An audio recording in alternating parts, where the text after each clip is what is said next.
You are now listening to Season 2 of Blacklist Hustle Podcast.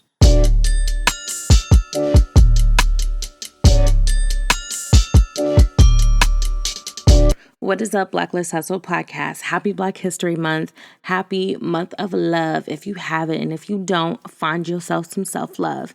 It is your girl, Marianna, and we are back with another episode, okay? Welcome to Season 2. Welcome to a new year.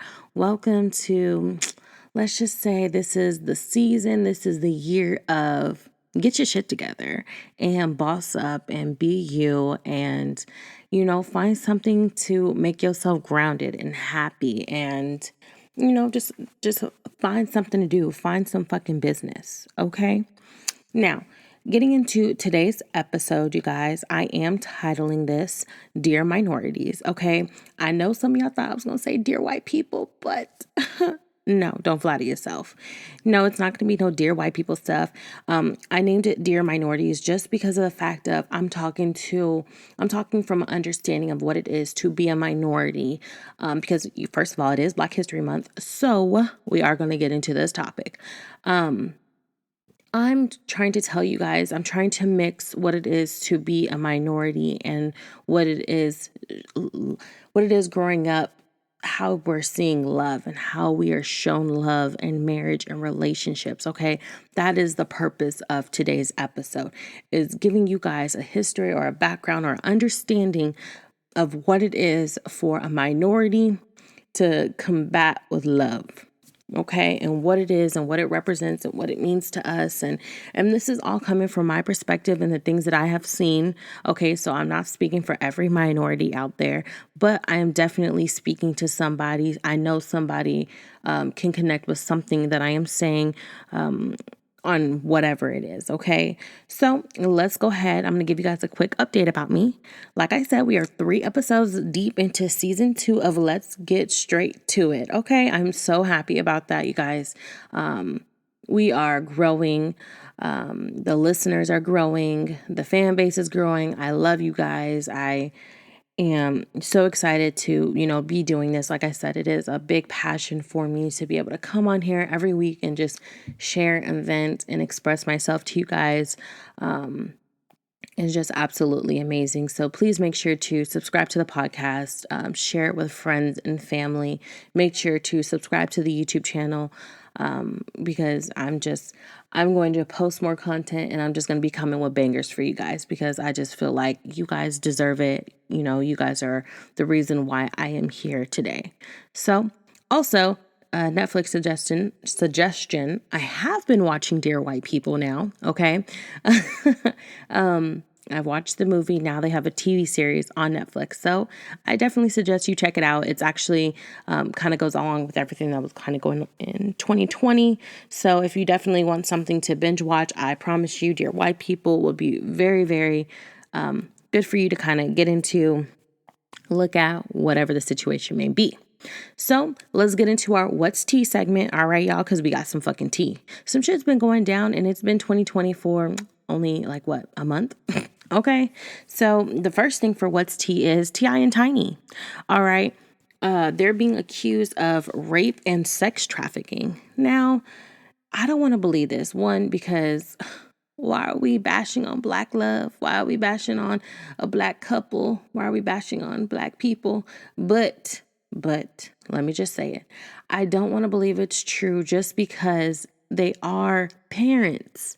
Okay. They are parents to boys and girls. And it's absolutely terrible and terrifying to hear if something like this could be true, because you're thinking of like, were you not thinking of your family while you were doing this shit or, before you decided to do this shit? So it's absolutely one of those things where it's just very, very frustrating. For myself, being a mother, having a daughter and stuff, and just knowing that these things are real and they're out there in the real world, and you try to do everything that you can to protect your child. But at the end of the day, there are people out there like this who do this. I am not saying that T.I. and Tiny are doing this. They have done this. I don't fucking know because I'm not in these people's everyday lives. Now, I do want the tea, but listen, I'm going to stay in my own lane and stay in my motherfucking business. Now, whoever decided to come up with this alleged allegation and stuff like that against them, just know that if this stuff comes out to not be true, they are coming for you. Okay, like I would watch my motherfucking back. But I feel like the person who would come out and say something like this would know that and probably have some type of protection. Or I mean, I would hope you have some motherfucking proof if you start saying shit like this. You know what I'm saying? So as far as I know, nobody's been arrested against these allegations. So we really don't know too much. All right, so I hope these things are not true. I hope T.I. and Tiny are good. I hope the person that did this, as T.I. and Tiny are saying, is doing it for clout. We don't like clout chasers around here. So if you clout chasing, you need to exit stage left. All right, baby. Getting to our next topic for What's Tea is, y'all, this Trey Songz alleged sex tape. Now, obviously, if you guys are hearing this, this is recorded the day of, on Wednesday. So Darian sent me a DM on Instagram, was like, have you seen the video of Trey Songz? And I was like, no. He's like, okay. And then so he sent me this link to Hollywood Unlocked, where I get all my tea from. Shout out to them. They posted and said, well, Trey Songz finally knows why he's trending on the internet. And so I go on Twitter and stuff like that, and I'm like looking at all this trending shit. I find the video and I'm like, well, goddamn. So Trey Songz is strapped and does have that thing on him, okay? So me and Darian were kind of talking about it, and I was like, well, whoever's sucking his dick ain't doing it right. Like, the bitch needs to do her work better. Like, that would be terrible for you. Like, okay, let me just say this to y'all. If you guys are doing a sex tape or a sex video, I need you to know that you need to be extra. You need to do your damn thing. Suck dick. Fuck like you ain't never fucked or sucked dick before. Okay? I mean, I just didn't like how the way she was sucking dick. You can tell he was trying to force her head in and she was just doing it too soft. No, you need to give him that salt, pepper, gawk, 5,000, 3,000, whatever the case may be. Okay, you need to be gawking. You need to be choking. You need to be saliving. You better see a mascara smear. I better see some type of shit. If the man has to force your head down into his dick, you are not going deep enough. You are not making it nasty enough. That's just my intake. That's all I got to say about it. I would have definitely have done it better, but if she does want some, tips and cues on how to suck dick, make sure she goes watch Tiana videos on Pornhub. Tiana does give all the fire gawk tea. So that's all I got to say about that. Now, getting into something more serious, y'all, it's already 2021, like we don't want to hear no crazy shit like this, but I do have some tea for y'all. So this country singer, I do like country music, by the way, but I don't like all country music, but let me just say that. So this country singer, Morgan Wallen, uses the N-word after a rowdy night or a nighty route out. He says, I promise to do better. Listen to this shit, y'all.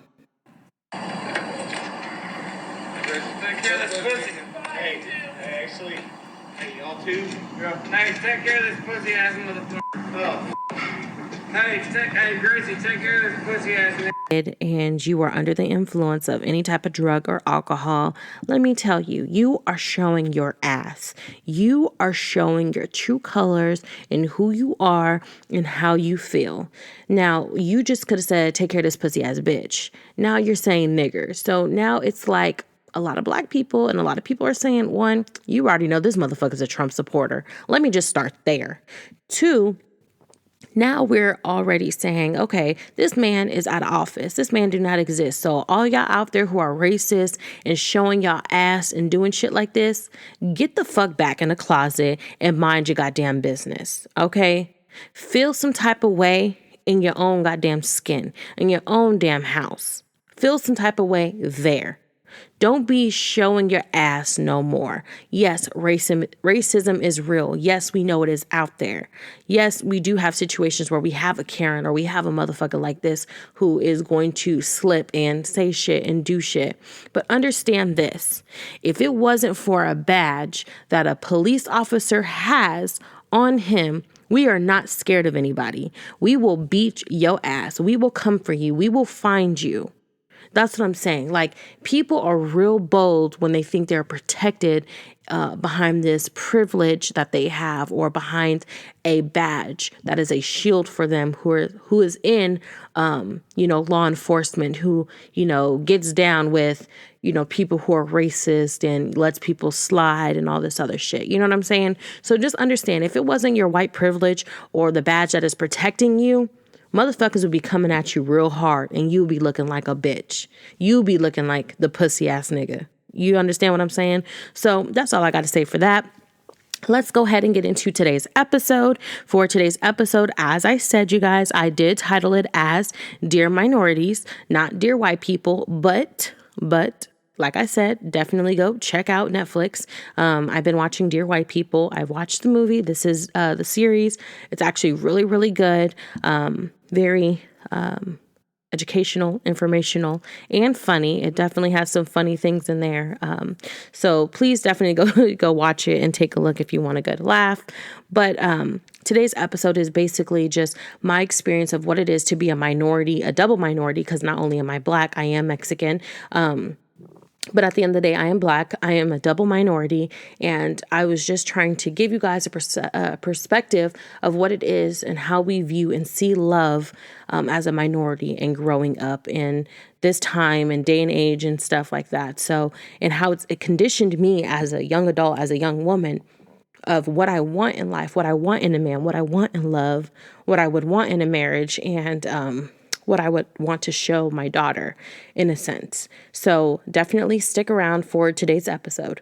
So let me go ahead. I did also do some research on this stuff, guys, but let me just go ahead and break it down and read you guys what I have just in my notes. And then at the end, I'm going to go ahead and give you guys my spiel on what it was like for me growing up in a double minority house, and how and what I was seeing conditioned me to be who I am and the way that I am when it comes to love and relationships. Okay. So to the average Hispanic and Black minorities, marriage is a white people thing. We see family struggle, not real minority love. Marriage is a waste of money and time. When you see white families have everything you want and everything you're trying to come up, marriage expenses, nice cars, nice house, we as minorities are not conditioned to have a 2-parent household, marriages, families, and kids. So we don't want to emulate the same thing.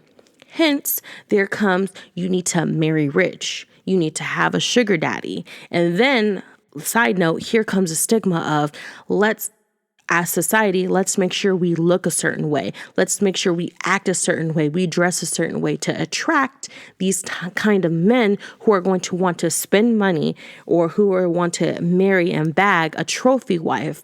And, like I said, marry rich or have a sugar daddy. And in those things, we are taught and told, at least I can't speak for everyone, that a man is to take care of you and a man is to pay your bills. All right. So let me go ahead and bring you guys some facts. Okay. Did you guys know that 7 out of 10, which is 71%, says it's very important for a man to be able to support a family financially to be a good husband or partner? By comparison, 32% says it's very important for a woman to do the same thing to be a good wife or partner, according to a Research Center survey. Okay.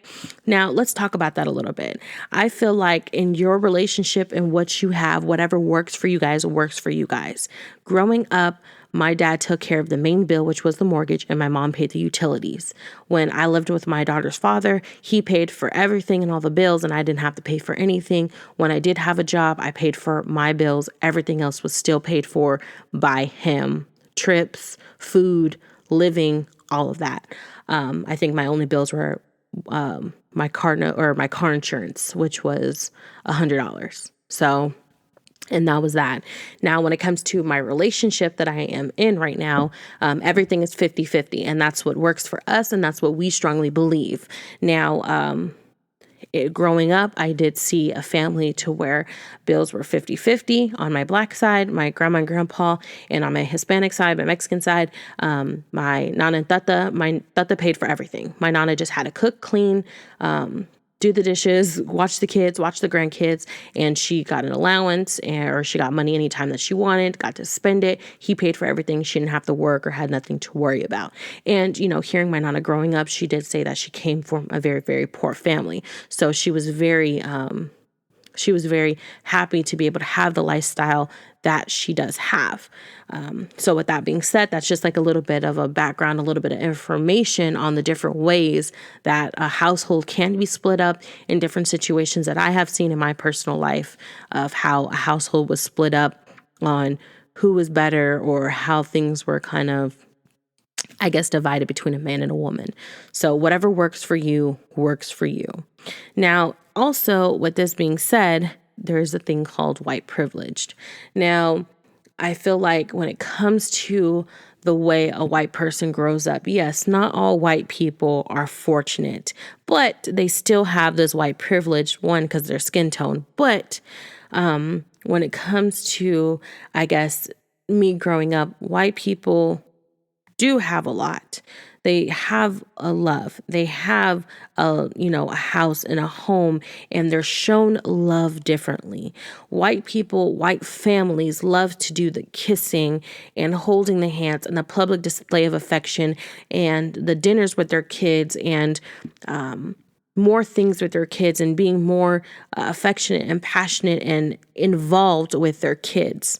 I'm not saying all white families are perfect, but based off of growing up and what I have seen and what they like to show on TV, yes, white people have a privilege and white people have the best life. They have the American dream, and they make everyone believe that you can have that same American dream when you come here. All lives are created equally. You have the white picket fence, you have all these different opportunities, when in reality, if we're looking at it from a love or relationship and an upbringing standpoint, that is not true. Growing up, I wanted that sit down together, let's eat. But unfortunately, my parents had to work a lot, and they weren't, if my mom was home, my dad was at work, and, they had to work a lot, or they were just, frustrated because of how much they had to work, and just to make sure that bills were paid and they didn't struggle, or they got paid more, or, just to make sure we had a nice house and clothes and food and all this other stuff. When you look at a white family, they tend to have everything together, and they have that. And, going to school and stuff like that. And, if we're just, there's just so many ways I can just give you examples of a white lifestyle or something that I wanted that I didn't have growing up, or that I wanted. And when we're talking about love, I wish I would have seen my parents do holding hands and kissing and loving each other and wanting to do family things together. When I did have white families, or white friends that had families, you saw that. You know what I mean? And I hated that I wanted that so much because I felt guilty. And it sucked in that way. So another way to look at it is Black privilege, which is, you kind of see the Lori Harvey, kind of situation, where Steve Harvey, he said he was homeless. He lived in his car for a while. If you heard his story and stuff, if not, definitely Google it or YouTube it and stuff. But someone like Lori Harvey, who is conditioned into a lifestyle, or, you can think of any Black celebrities, kids that are brought up, their parents brought them into a lifestyle where they aren't seeing that struggle. They aren't seeing what they had to go through and do to get to where they are today.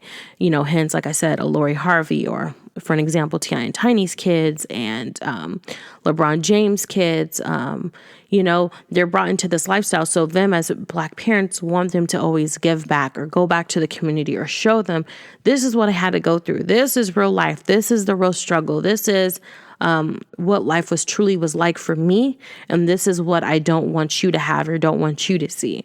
And a good person to also look up or research to kind of see their perspective on that is, T.I. or Kevin Hart. Really, Kevin Hart is really, really informative and passionate about his kids not going through at all what he went through growing up and stuff like that, from having, a dad who was a drug abuser and just abusive, and them growing up in a certain type of area or location or just little things like that. So that's always something to kind of look at when you as a person are deciding, or if you take a step back to look back on your life and stuff and what you saw as a child growing up with your parents and how the way they loved or show loved, or what they kind of wanted for their life and stuff, and what they did or did not emulate in their life. You know what I'm saying? So that's something to always take a step back and really think and see the different perspectives on.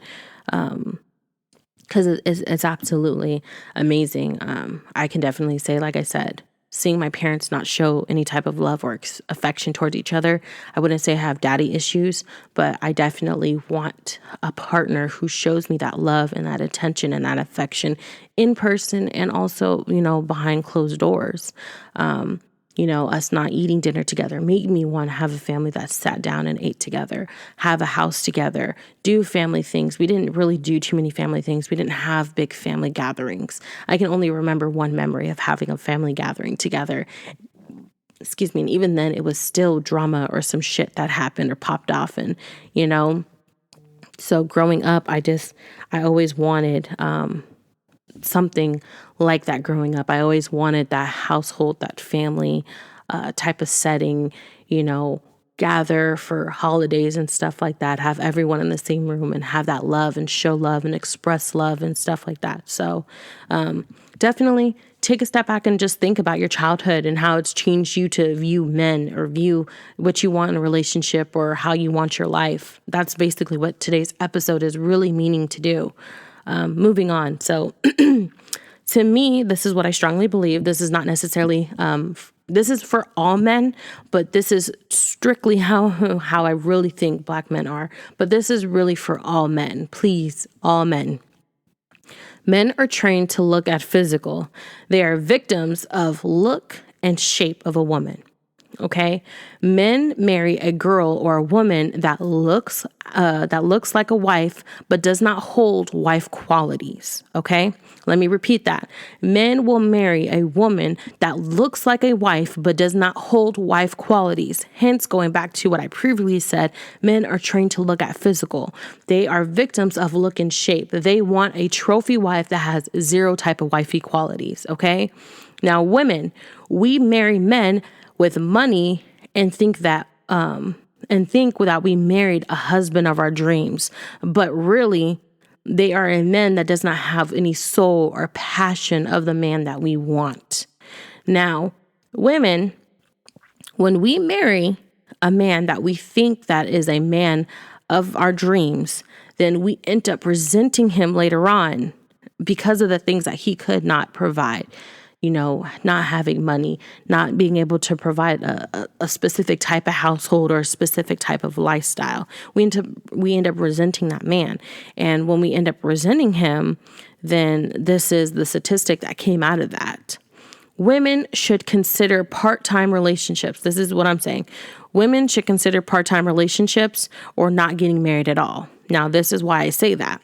70% of divorces are initiated by women. This is according to 2015 research study conducted by the ASA, American Sociological Association, which suggests 2/3 of all divorces are initiated by women. Among college-educated women, this is a 70%. The 70% jumps to 90%. So women, and this also could be, the whole thing in a relationship of who's the breadwinner, who makes more money, who looks better. This has a lot to do with ego. When you are married or you are in a relationship and you are the breadwinner or you are doing something, you need to understand that your partner may or may not be conditioned or to be able to understand the level that you are at. Now, women who make more money, like I said in the last statement that I said, among college-educated women, this goes from 70% to a 90% jump in divorce rate or divorce initiated by women. And that's because I feel like a lot of women are bossing up. And when we boss up and we have our own shit and we have our own money as minorities, because we see a lot of Black women being being bosses and being that highly educated women, even if we're not educated. A lot of us Black women have our own business, are entrepreneurs, and have a really good lifestyle. So what we take is that stigma of we need to marry a man with money or we need to have a sugar daddy. We have twisted that and we have flipped it the script, and we have became our own bosses, our own women with our own identity and our own money. And with doing that, men get jealous. They get jealous. They feel like they can't provide. They feel not like a man. And when in doing that, I feel like they crumble. They can't take not feeling like a man. They crumble when they feel like their ego isn't high and that their woman can do more than what they can do and they're supposed to be a man. And I would love to have a man on the show to really, really say what they feel about what it is to be a man.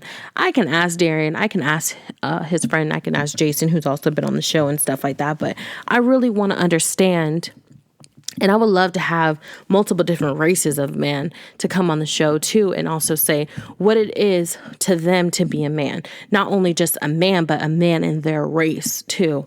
Because I feel like it's strong I feel like in every race you're learning something different. In every culture, there's something different of what it is and what it takes to be a man, to what it is to be a provider and stuff. But that's why I feel like women initiate that more, because either they married someone they didn't think that they were, they weren't a provider. I thought you were the man of my dreams and you had money, but you ended up being shit, not shit, ain't shit. And just because you had money, I had to put up with certain shit.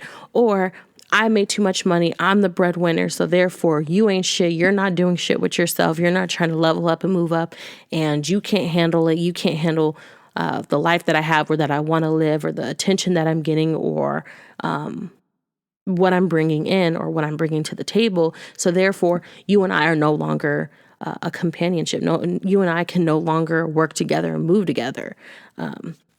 So I feel like that's why women initiate that divorce. So this is the part where I guess I tell you guys kind of like my upbringing. So, cause I was kind of like my spill. So growing up, like I said, my dad is a Hispanic. My mom is Black. At the end of the day, I am Black, but I am told to be a half breed. My Mexican family didn't like the fact that I was Black. My dad actually lied and told them that my mom was like Puerto Rican or something like that. When they found out she was Black, they just did not like her. And growing up was really hard for me because, I was told that I couldn't go outside, or I couldn't act Southsider. I couldn't act or be a certain way, or I couldn't have an attitude, because then it's like, oh no, you're acting like that Black girl. And it was really frustrating, kind of going around his side of the family, because as I got older and I started to understand more, there was a lot of talking about my mom in Spanish and doing certain things. And they didn't realize I understood what they were saying. They didn't understand that I am my own person. They didn't understand, they just were saying terrible, mean, horrible things. And so when I got a certain age, I stood up for my mom, I stood up for myself, and, I went ape shit. And then at that point, it was like, I'm done with these people. I'm done. I'm closing off this side of me that I don't no longer want to claim that is a part of me. You know what I'm saying? And it was very hard. It was very frustrating, but at the same time, it was what it was. You all have your family who, someone in your family who does drugs, and who's the weirdo, or who's the ones that get locked up, or who the crackheads, and, who the ones that talk shit and they come around the family, your problem starts. Everybody got somebody or some title in their family. But at the end of the day, I couldn't fucking be around these people. I couldn't be around all of that. And then at the same time, I felt like growing up, my sisters didn't really like me too much. Well, one, because I was annoying, because all kids are annoying when they're young. But two, I felt like it was a whole thing of because I was lighter, or because my dad was around. But even though my father was physically there, he was not there. He was not mentally and emotionally there. He was there when I got an award, when I got a trophy, when I did something excellent. and he wanted to brag about it to his friends or to his family, but he was not there as far as what I needed or as a father, or what I would like have my father to have been in my life. And I didn't like not seeing, it was always weird to me. I didn't like not seeing my parents not hug or kiss or do anything like that, because when I saw people or couples out in public, that to me was normal, to hold hands and to walk together and to be together and do things together and do family outings. And if we did go to the mall or do something, he would walk ahead of me and my mom. And it was just so weird to me. And it was just, I just could not understand it, that growing up, I guess when I started dating or started, liking or wanting attention or showing attention to boys or men or whatever the case may be, I loved the attention. I loved the attention because I wasn't getting any attention. I loved the idea of someone wanting to spend time with me. I loved the idea of, hey, let's hold hands, or let me kiss you, or let me, represent you in a way of we are together. This is my partner. This is the person that I am with. I love all those things and stuff like that. And it was just frustrating not seeing that growing up. So when it came to fast forward, when I was looking at my life and I took a step back and I was like, okay, from my graduation year, 2016, to now me being 23 in 2020, and I'll be 24 this year in 2021, how has anything in my childhood, seeing that, going through those things, how's that have changed my perspective or the things that I do on a day-to-day basis now, or in a relationship, or how the way I view love and how the way love is conditioned for me now. So I would say that in 2016, I guess in high school, I was just like, I wanted all races to like me. You know what I mean? I was one of those girls where I felt like I was pretty cool with everyone. I don't feel like I had a specific clique or a specific group. Like, I felt like I was very well-rounded, being cool with everyone in school. And so when it came time to getting attention from boys, or asking my mom, like, hey, like, would you care if I brought home this race or this race or this race or whatever? My mom always told me, I don't care what race you bring home, just make sure he loves you and he can take care of you. And I was just like, oh, okay, well, that makes sense. And then when I asked my mom, hey, why is it that like black guys like white girls? Like, what is that? And my mom was like, because they do anal. Now, guys, side note, when I had asked my mom this, I was a junior in high school. And at the time, I had already done anal like once or twice. And so in my head, I'm like, well, that can't be it, because I've already done that shit. And, it didn't change much for me. I mean, I don't know. So that was funny when I asked my mom that was her automatic rebuttal, was because white women do anal and black guys like that. It was just, it was crazy to me, because then that's when I started to be really sexually curious about, okay, is it why certain races are with each other because what they do sexually or what they have physically, or I just started being like really curious, and my mind just started like really working in these mysterious different ways and stuff like that. So then it came down to it where I asked a white guy, I was like, hey, let me ask you just honestly. I was like, would you date me? And he said, it's not that I wouldn't date you. I think you're beautiful, but I can't bring you home, because if I would have brought you home, my family wouldn't accept you. And I only asked one white guy this, so I don't know if this is valid, but I guess that was just like a real eye-opener for me, like, well, shit. So racism is real. This is my first time seeing it. And it was one of those situations where it was just like, well, fuck. So now I'm automatically thinking white men or white guys aren't coming up to me or aren't trying to date me or are not trying to take me to a school dance because of my skin color. And so I automatically ruled white men out of my life completely. Like, okay, well, I'm not fucking a white guy. I'm not doing anything with a white guy. You know what I mean? Because this is how the way I was thinking, because this is what was told to me. And now when it comes to black guys, let me tell you guys, I used to not like black guys. I used to be kind of scared of black guys because the whole they got a big dick stigma. And then, so my first time messing with a white guy, if my first time messing with a black guy, first of all, his dick was not that big. So I was a little disappointed. And I used to be scared of their dicks because it'd be like, this looks like a whole piece of shit going inside of you, or you like a Tootsie Roll. And I used to just like, I don't know. I used to be like very, very, very mean about how the way I used to think. Because I was just like, that's disgusting. Like, I don't know. But I love me some chocolate men now. I will slurp up and gobble a black dick real quick. Like, I love me some black men. I love all men, but I love me some black men, okay? But, so I was like, well, that whole stigma of black guys is wrong. Not all black guys' dicks are big. I don't know what the fuck they were talking about. So I just kind of started exploring black guys more and stuff like that. Then it's funny. Mexican guys liked me, but I've only slept with one. And that just went turned left and just was shit. So I never gave a Mexican guy a chance ever again after that. But I do know that they like me.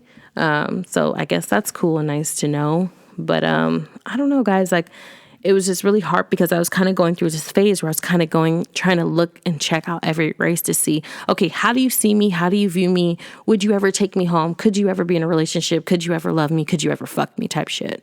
And that's basically what I'm trying to say. And I'm trying to think. I haven't found an Asian that I found attractive or that I would want to sleep with. But I don't know. I just never reached that point in my life, and especially with a white guy. I've only been with Mexican and black guys. And so, yeah. But I just, now in a relationship and things that I want in life, you have to show me affection. You have to caress my body. You have to love every part of me. You have to publicly say that we're together if we're together. You know what I mean? Like, you have to make it known, because if you don't make it known, I'm at this point in life where I'm petty as fuck.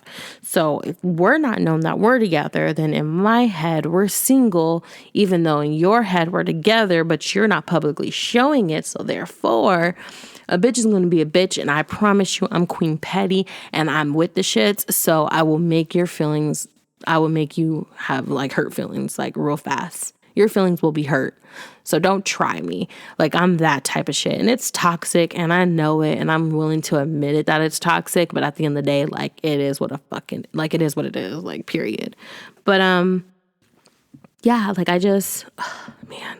And like, when growing up, like, I just like now having a daughter and stuff like that. Like, I just want to make sure that what Nevaeh sees in a household is love. It's okay to kiss your dad. It's okay to hug your dad. It's okay in a family to say I love you to each other. It's okay to hug each other and hold each other and to do family things and, to want family things. And I want her to understand that family comes first before money, especially with her going to be in an upbringing or having a lifestyle where money is like not even an option, or money is just nothing. I want her to be very, very humbled at the fact that there are people out there who don't have money and won't have the opportunities that she has, or won't be in a situation that she's able to be in. So I definitely want Nevaeh to, be in, community service events, and I want her to give back, and I want her to really understand that family comes first, and the family and the love that you give and show is what you're going to get in return. That's really, really important to me, because I felt like I wasn't given or shown that a lot when I was younger, and I had to go out and look for it.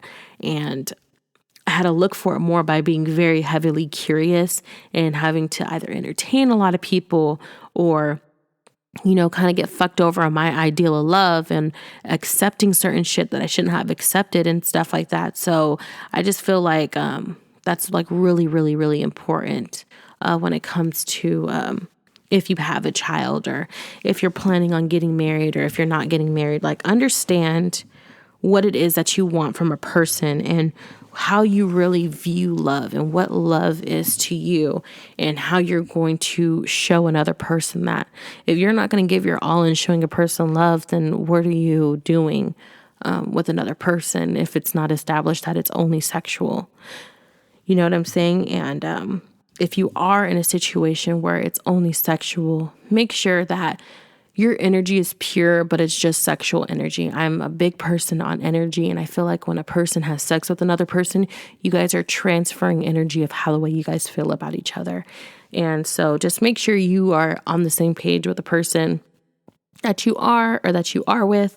But I just feel like growing up as a minority, we see love as, like I said, a wasted time or something that can't be attainable or emulated because of what is shown in the white society, in the white eye, or, on TV and stuff like that, because only white people can have a happy love life and a happy marriage and a happy family.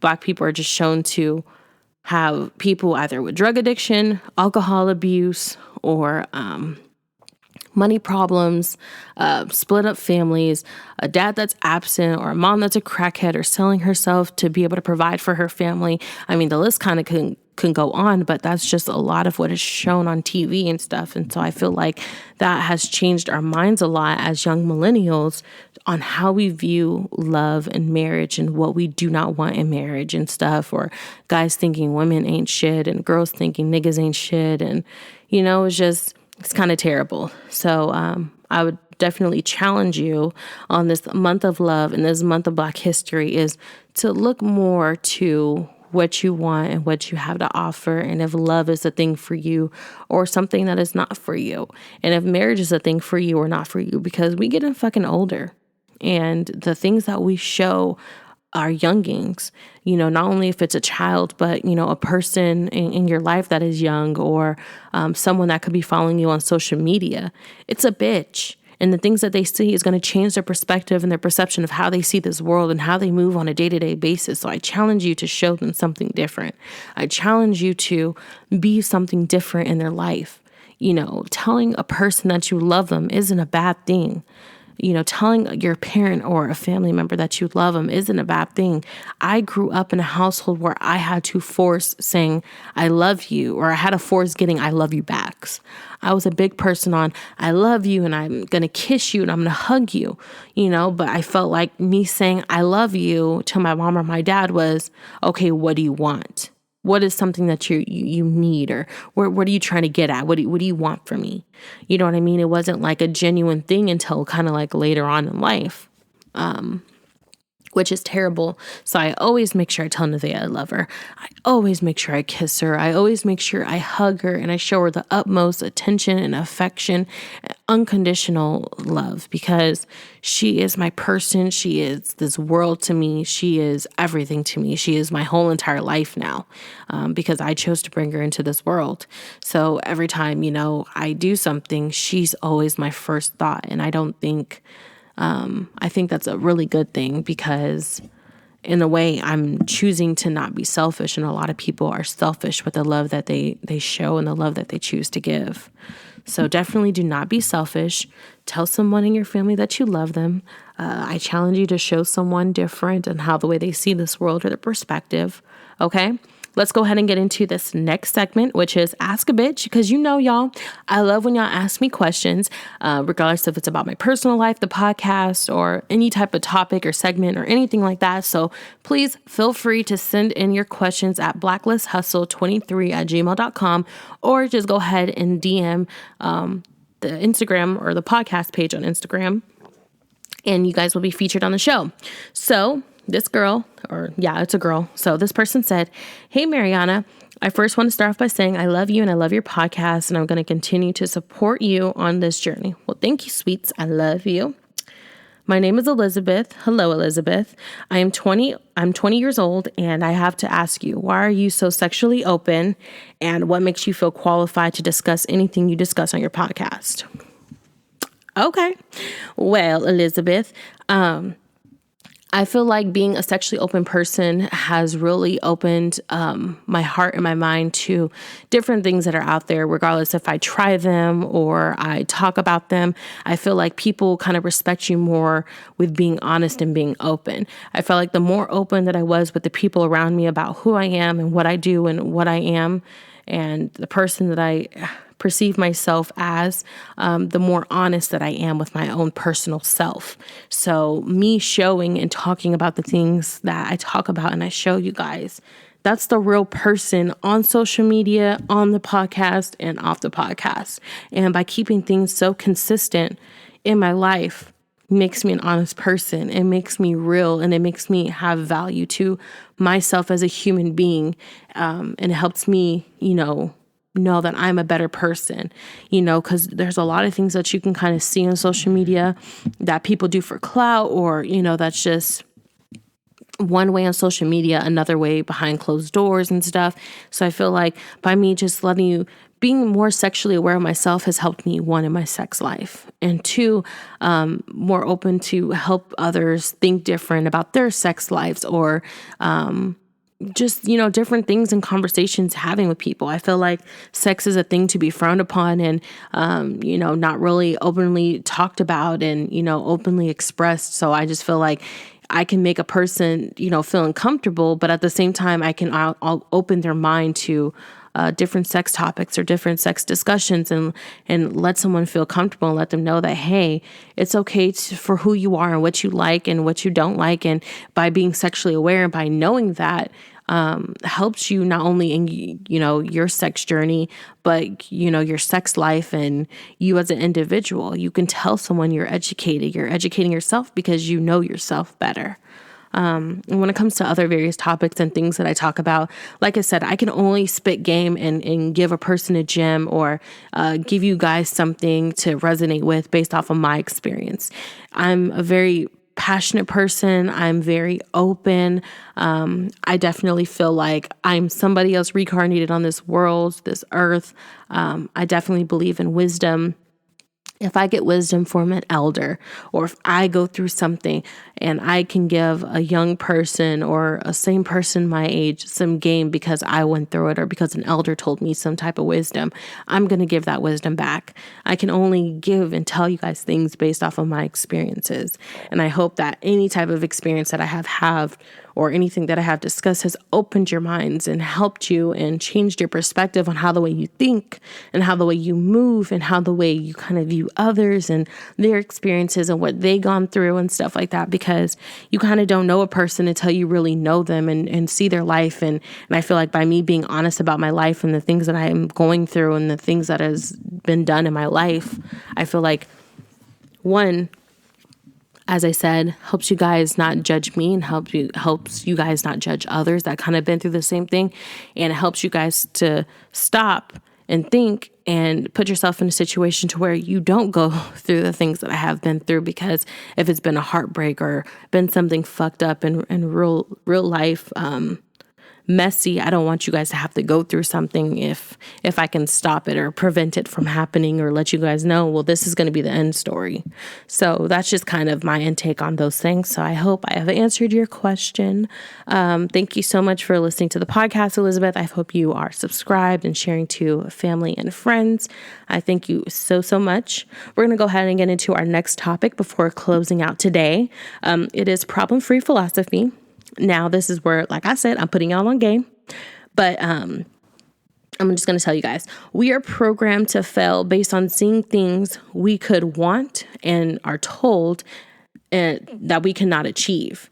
With our skin tone, our demographic, and our background and more, we need to take white people out of the situation and take, not really white people. Let me go ahead and repeat that because I typed this out before, but we need to take race in general out of the situation and think that we can't have this dream if only white people have it, or we can't have this dream if people with money can have it. Okay. Everything we want in life can be attainable if we work hard for it and if we have the right and pure intentions. Okay. So and what I mean by taking white people out of it is by taking their, that stigma of this is the white life. This is the white picket fence. This is the American dream. This is something that you would want. I'm not saying that all white people are perfect, because they're not, but by taking that out of the picture, like I said, everything that we want in life can be attainable and will be obtainable with the good intentions and maybe a little bit of prayer in the end. You know what I'm saying? So Definitely, no matter what your demographic is, whatever your skin tone is, whatever your background is, whatever your story is, anything that you want can be attainable, regardless if it's love, marriage, a family, a good relationship, a good lifestyle, a job. Anything can be obtainable. So definitely take the time out to try to obtain that and get that and have it. Okay? Now, thank you so much for listening to season 2 of Blacklist Hustle Podcast. I'm your host, Marianna. Do not forget to subscribe to the YouTube and to the podcast. Also, don't forget to rate and review, you guys. It really helps the algorithm. Please make sure you're rating, reviewing every single episode to give me feedback on how the way you liked the episode, what you would like to hear more of, and what you would like to see me, I guess, post more about, you know what I'm saying? So make sure you guys share with friends and family. Follow me on Instagram at blacklist_hustle_ and on my personal @_love_Marianna. Talk to you guys on next week's episode of Blacklist Hustle Podcast.